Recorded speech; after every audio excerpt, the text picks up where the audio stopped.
संगठन में कुछ ना कुछ चेंजेस होते रहते हैं, हर पार्टी में होते हैं। पीडीए से ही कोई हमारा जिलाध्यक्ष बनेगा, पीडीए से बाहर का नहीं। राष्ट्रीय अध्यक्ष जी ने सबसे आकर के उन्होंने ये कहा कि भाई जिसको चुनना हो बता दो मुझे यहीं पर कि मैं आज ही तय कर दूंगा। हम एक तरफ बैठ जाते हैं और आप पर्चियां लिख कर हमें दे दीजिए और हम डिसाइड कर देंगे, या फिर जिसको हम तय कर दें उससे आप लोग काम लीजिए। समाजवादी पार्टी एक बड़ा परिवार है, हर परिवार में थोड़ा बहुत आपस में होता रहता है। तो परिवार का मुखिया जो है सबके दुख दर्द को सुनता है, किसी को डांटा जाता है, किसी को प्यार किया जाता है, तो वो काम किया गया है। और रहा सवाल गुटबाजी का, तो हर पार्टी में गुटबाजी है। राष्ट्रीय अध्यक्ष जी जो है पूरी समीक्षा कर रहे हैं। 2027 के लिए ही ये तैयारी हो रही है। टारगेट दिया गया है बरेली को कि यहाँ पर 9 विधानसभाएं हैं, 9 की 9 हम जीते। आदाब, नमस्कार। मैं वसीम अख्तर और आप देख रहे हैं the leader Hindi. Samajwadi party की एक अहम मीटिंग लखनऊ में हुई है। उसमें संगठन को मजबूत करने के साथ आने वाले चुनाव को लेकर बातचीत हुई है।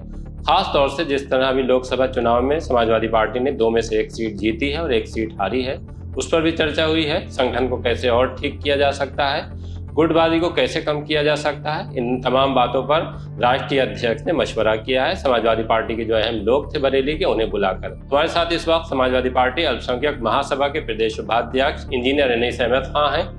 इंजीनियर अनीस अहमद खां के बारे में थोड़ा सा मैं और बता दूं कि आपको रामपुर प्रभारी बनाया गया था और वहां से एक अच्छा रिजल्ट आया है। इस रिजल्ट का चर्चा प्रदेश भर में है, क्योंकि पहली बार वहां से समाजवादी पार्टी के मोहिबुल्लाह नदवी चुनाव जीते हैं, जिन्हें पहली बार ही टिकट दिया गया था और पहली बार में उन्होंने बड़ी कामयाबी हासिल की है। ये कामयाबी इस वजह से बड़ी है कि आजम खान जेल में थे, उनके जेल में रहते ये चुनाव लड़ा गया और जीता गया है। अनिल भाई, बहुत सी बातें वहाँ हुई होंगी समाजवादी पार्टी की जो लखनऊ में मीटिंग थी, लेकिन जिन अहम चीज़ों पर चर्चा हुआ वो क्या था? ऐसा यहाँ बरेली में 2 पार्लियामेंट्री सीट्स हैं, एक आंवला और एक बरेली सिटी की। तो इसमें हम आंवला जीते हैं और बरेली हम हारे हैं। तो इस पे समीक्षा की गई हारने पर कि किन किन बूथों पे हमारा प्रदर्शन कमज़ोर रहा है, किस वजह से रहा है। तो सारे जो लोग इससे रिलेटेड थे, इससे संबंधित लोग थे, सबने अपनी अपनी उसमें कमियां और अच्छाइयां जो भी हैं बताई। तो इसी सिलसिले में राष्ट्रीय अध्यक्ष जी जो है पूरी समीक्षा कर रहे हैं, पूरे प्रदेश के लोगों, ज़िले के लोगों की कर रहे हैं।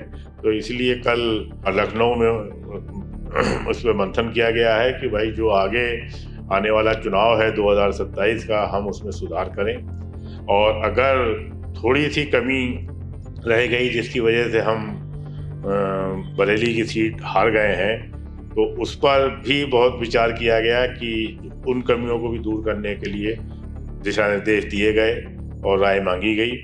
तो इसी पर मंथन हुआ है। जैसे मोटे तौर पर जो बात निकल कर आई वहाँ कि जब बरेली, जैसे अगर हम देखें तो बरेली लोकसभा सीट को ज़्यादातर लोग ये मान रहे थे कि इस बार समाजवादी पार्टी जीत जाएगी, लेकिन जब हारे तो सभी को एक तरह से बाहर वालों को भी और पार्टी के अंदर वालों के लिए भी चौंकाने की बात थी कि आप वो सीट हार गए हैं। जैसे ये पूछा होगा सबसे कि वजह क्या रही, जैसे मोटे तौर पर ये जानने की कोशिश की गई होगी राष्ट्रीय अध्यक्ष के स्तर से कि हम कहाँ पर चूक गए उसको लेकर।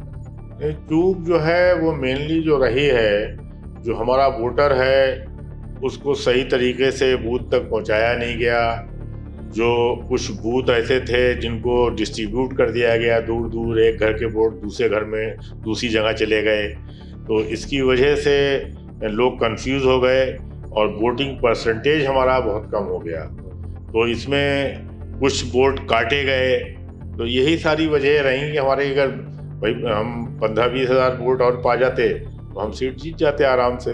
और इसी पे विचार हुआ है। अब हम लोग जो है शहर, मेनली शहर और कैंट से पे ही डिस्कशन ज़्यादा हुआ है, क्योंकि शहर और कैंट में मैंने 2022 में तैयारी किया था, तो उसमें मैंने देखा कि जगह जगह से जो वोटर्स हैं, एक घर के वोट पता लगा 3-4 किलोमीटर बाहर हैं, आधे कहीं और हैं। तो इसमें एक कन्फ्यूज़न हो जाता है कि जब वोटर वोट डालने जाता है बूथ के ऊपर, तो एक घर का मेंबर यही समझता है कि सब लोगों को वोट इसी बूथ के ऊपर होगा, लेकिन जब वो जाता है तो लगा 4 वोट पड़ गया और 6 वोट रह गया उसका, तो लोग ये समझते हैं हमारा वोट कट गया शायद, लेकिन वो वोट कहीं दूसरा 2-3 किलोमीटर दूर कहीं बूथ के ऊपर डाल दिया जाता है।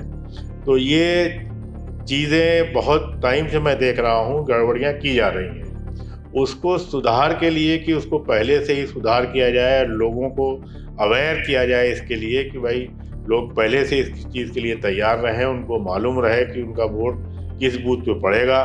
तो इसकी तैयारी हम लोग करने जा रहे हैं और हम अब बहुत जल्दी ये बूथ के ऊपर काम करेंगे और बूथ पे काम करके बताएंगे लोगों की भाई ये जो वोट है जो सही जगह पर पड़े, जो वोट कट गया है या कहीं बोर्ड उसका नाम क्या नहीं बना है, तो ये सारी चीज़ों पे अब काम किया जाएगा। कुछ ये भी बात सामने आई कि जैसे जो पार्टी के लोग थे जिन पे जिम्मेदारियां दी गई थी या जिनसे ये उम्मीद थी कि ये कैंडिडेट को बहुत मजबूती से लड़ाएंगे, उन्होंने कहीं ढिलाई बरती।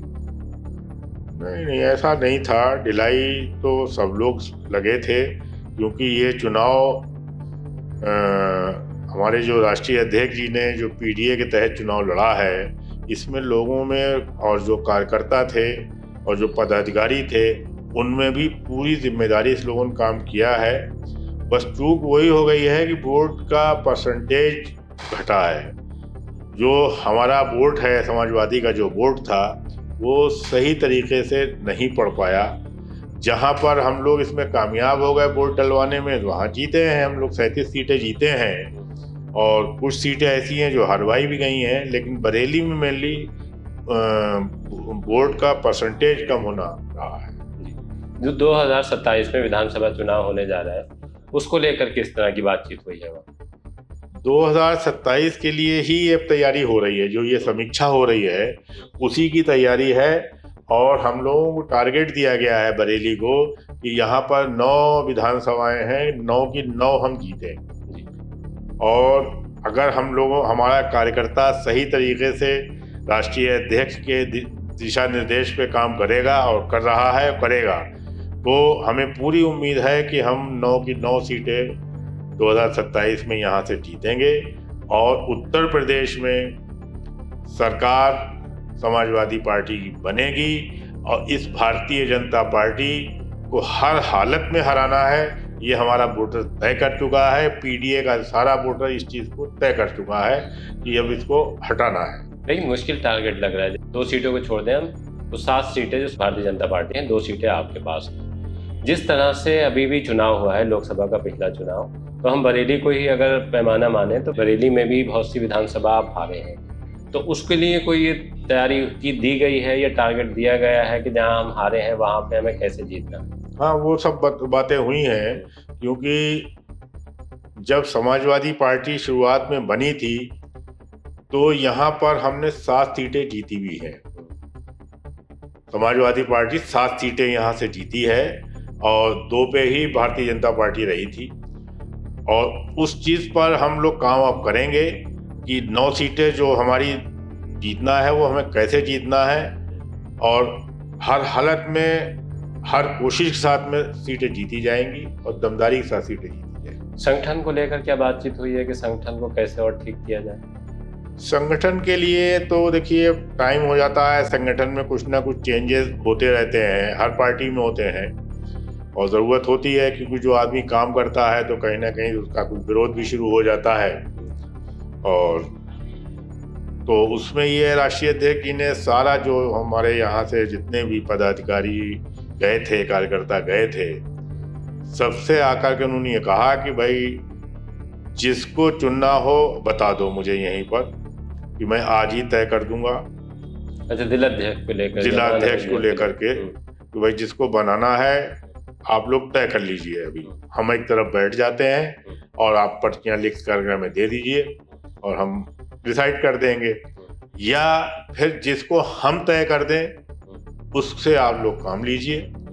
तो सर्वसम्मति से प्रस्ताव पास हुआ कि राष्ट्रीय अध्यक्ष जी को पावर दे दी गई कि आप जो है सब आप ही तय करिए, जिसको आप बना के भेजेंगे हम उसके साथ खूबसूरती से अच्छी तरीके से काम करेंगे, ये तय हुआ है। जैसे अगर हम देखें अनीस भाई, तो गुटबाजी को लेकर राष्ट्रीय अध्यक्ष भी परेशान रहे हैं बरेली की और बार बार ये चर्चा सामने आता रहा है कि कहीं ना कहीं जो इतनी मजबूत पार्टी है, बड़े नेता हैं इसके पास, उस तरह से परफॉर्म नहीं कर पा रही है। उसके पीछे की सबसे बड़ी वजह यही कही जाती रही है कि जो नेता हैं उनमें तालमेल ठीक से नहीं बैठ रहा है। ये जो कमी है पार्टी के अंदर, इसको दूर करने के लिए कोई बातचीत हुई कि भाई कैसे इस सब चीज़ों को ठीक किया जा सकता है?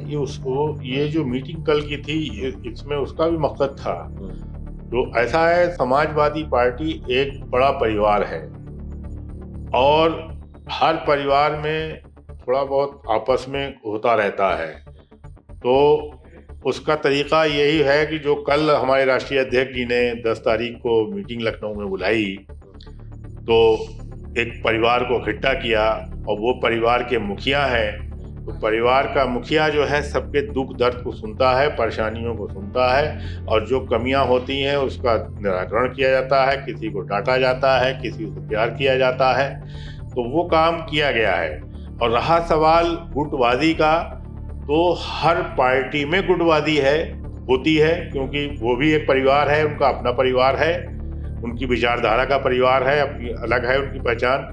तो उसमें भी ग्रुप बंदियां हैं। यहाँ आपके बरेली में ही मैं अखबारों के जरिए देखता रहता हूँ और अब तो पूरे प्रदेश, पूरे भारतवर्ष में आप देख रहे हैं गुटबाजी सब सामने आ रही है। उत्तर प्रदेश अलग हो रहा है, दिल्ली अलग हो रहा है, दिल्ली का रास्ता अलग है, समझे। तो ये तो वो परिवार भी लड़ रहा है। तो उस लेवल पे हमारे समाजवादी पार्टी में कोई लड़ाई नहीं है। हमारा परिवार एक है, उसका मुखिया से, हमारे उस मुखिया से सारे लोग मोहब्बत करते हैं और एक ऐसा चेहरा है हमारे परिवार का वो, जिससे लोग अट्रैक्ट होते हैं। आपने देखा होगा कि कहीं भी अखिलेश यादव जी चले जाते हैं तो एक तमाम हुजूम और भीड़ इकट्ठा हो जाती है। उनके चेहरे में कशी जैसी है, उनकी मुस्कुराहट ऐसी है, जिससे लोग उनसे प्यार करते हैं, मोहब्बत करते हैं। और यही अच्छे लीडर की पहचान है कि जो सबको समेट के चले और हर आदमी को ये लगे कि यार मुझे ये बहुत चाहते हैं, तो सबको ये लगता है हमें बहुत चाहते हैं। जिस जिलाध्यक्ष पर ये बात हुई है कि कोई एक ऐसा जिलाध्यक्ष बनाया जाए सर्वमान्य हो, पार्टी को आगे ले जा सकता हो, वो पीडीए से ही कोई हमारा जिलाध्यक्ष बनेगा।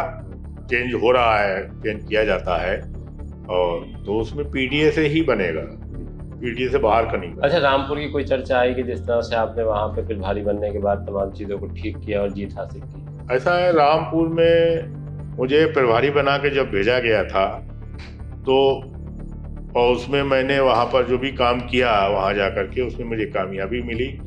इस सिलसिले में हमारे राष्ट्रीय अध्यक्ष जब भी मुझे कहीं मिले हैं, मैं कन्नौज गया, वहाँ भी मिले, आजमगढ़ गया, जहाँ जहाँ भी मैं गया हूँ, तो उन्होंने हर जगह मुझे बधाई दी है कि भाई बहुत बहुत बधाई, आप जीत के आए हैं, आप सीट जिता के लाए हैं। कल भी जब वो आए मीटिंग के अंदर, पूरी मीटिंग में उन्होंने आते ही मुझे बधाई दी कि भाई बहुत बहुत रामपुर की बधाई। तो उससे हौसला बढ़ता है, एनर्जी बढ़ती है कि हमने जो किया है, हमारा नेता उसको मान रहा है, समझे।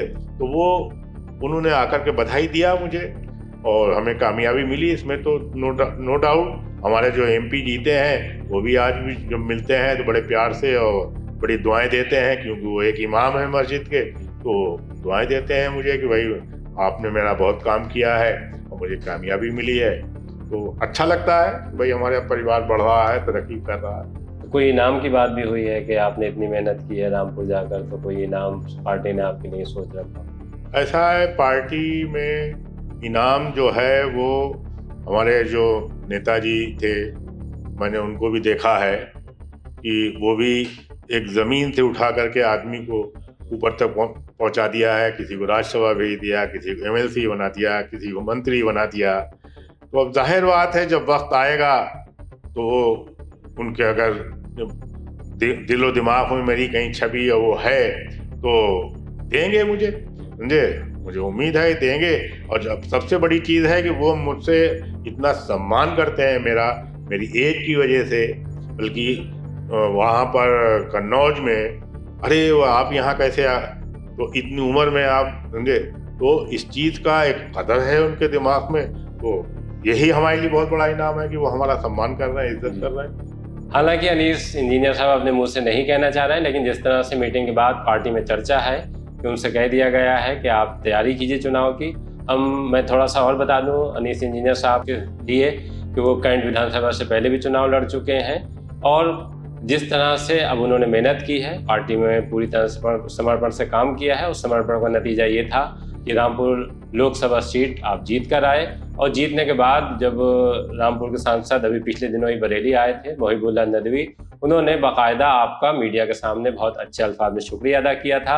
इस मीटिंग को लेकर अगर हम लखनऊ की बात करें, जिसके लिए हम इंजीनियर नरेश खां को अपने न्यूज़ रूम बुलाया था, तो इस मीटिंग को लेकर बहुत सी चर्चाएं हैं, लेकिन चूंकि आप पार्टी की नीतियों से बंधे हैं, गोपनीयता आपको बरकरार रखनी है, आप ऐसे कोई बात नहीं कहना चाहते कि जिससे कोई हो। लेकिन हमारी जानकारी ये है कि मीटिंग में बहुत सी ऐसी बातें उठी हैं कि जिस पर चर्चा पार्टी में पहले से ही चल रहा था। जिला अध्यक्ष को लेकर भी मेरी जानकारी जहां तक है तो बात हुई है और वहां से खबरें भी आई हैं इस तरह की कि साफ कह दिया गया है कि जिला अध्यक्ष को बदले जाने की तैयारी है और उसमें पूछा भी गया है तमाम लोगों से कि या तो आप तय कर लीजिए या फिर मैं तय कर दूंगा। राष्ट्रीय अध्यक्ष किसी भी सूरत से चाहते हैं कि जो बरेली की गुटबाजी है उस पर काबू किया जाए, उसको खत्म किया जाए, क्योंकि विधानसभा का जो चुनाव है वो ठीक सामने है। अब थोड़ा इंतजार करना होगा कि जिला अध्यक्ष को लेकर जो बातचीत राष्ट्रीय अध्यक्ष की मीटिंग में हुई है उस पर कब अमल होता है, उसके लिए थोड़ा इंतजार कीजिए और देखते रहिए द लीडर हिंदी, खरी बात मजबूती के साथ।